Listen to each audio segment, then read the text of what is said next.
ಕನ್ನಡ ಸಾಹಿತ್ಯಕ್ಕೆ ಅಂತಾರಾಷ್ಟ್ರೀಯ ಮನ್ನಣೆ ಸಿಕ್ಕಿದೆ. ಲೇಖಕಿ ಬಾನು ಮುಷ್ತಾಕ್ ಅವರಿಗೆ ಬೂಕರ್ ಗೌರವ ಸಿಕ್ಕಿದೆ. ಮೊದಲ ಬಾರಿಗೆ ಕನ್ನಡ ಕೃತಿಗೆ ಬೂಕರ್ ಗೌರವ ಸಿಕ್ಕಿರೋದು. ಹಾಸನದ ಬಾನು ಮುಷ್ತಾಕ್ ಅವರ ನಿವಾಸದಲ್ಲಿ ಈ ಹಿನ್ನೆಲೆಯಲ್ಲಿ ಸಂಭ್ರಮ ಮನೆ ಮಾಡಿದೆ. ಸಿಹಿ ಹಂಚಿ ಅವರ ಕುಟುಂಬದ ಸದಸ್ಯರು ಸಂಭ್ರಮಿಸಿದ್ದಾರೆ. ಹಾರ್ಟ್ ಲ್ಯಾಂಪ್ ಕಥಾ ಸಂಕಲನಕ್ಕೆ ಈ ಪ್ರಶಸ್ತಿ ಬಂದಿರೋದು.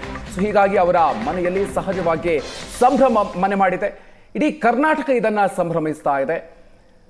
ಲೇಖಕಿ, ಹೋರಾಟಗಾರ್ತಿ, ವಕೀಲೆ ಬಾನು ಮುಷ್ತಾಕ್ ಅವರ ಕೃತಿಗೆ ಬಂದಿರುವಂತಹ ಅಂತಾರಾಷ್ಟ್ರೀಯ ಗೌರವ ಇದು. ಲಂಡನ್ನಲ್ಲಿ ನಡೆದಂತಹ ಸಮಾರಂಭದಲ್ಲಿ ಪ್ರಶಸ್ತಿ ಪ್ರದಾನ ನಡೆಯಿತು.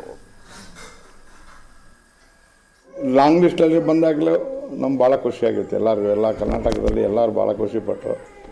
ಆಮೇಲೆ ಶಾರ್ಟ್ ಲಿಸ್ಟಲ್ಲಿ ಬಂದಾಗಲೂ ಒಂಥರ ಹಬ್ಬನೇ ಆಯಿತು ಹೆಚ್ಚು ಕಡಿಮೆ.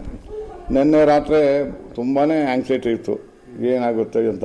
ಯಾಕಂದರೆ ಅದು ಲಂಡನ್ನಲ್ಲಿ ಆಗಿರೋದು. ರಾತ್ರಿ 3 ಗಂಟೆ ರಾತ್ರಿಗೆ ಅದು ಅನೌನ್ಸ್ ಮಾಡಿದರು. ನಮ್ಗೆ ತುಂಬ ಖುಷಿ ಆಯಿತು.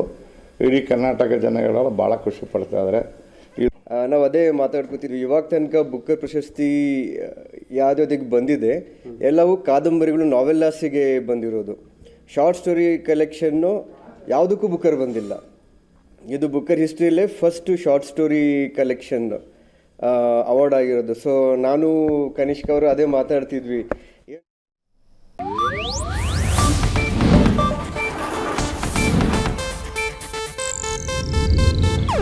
ಇದು ಏಷ್ಯಾನೆಟ್ ನ್ಯೂಸ್ ನೆಟ್ವರ್ಕ್ ಪ್ರಸ್ತುತಿ.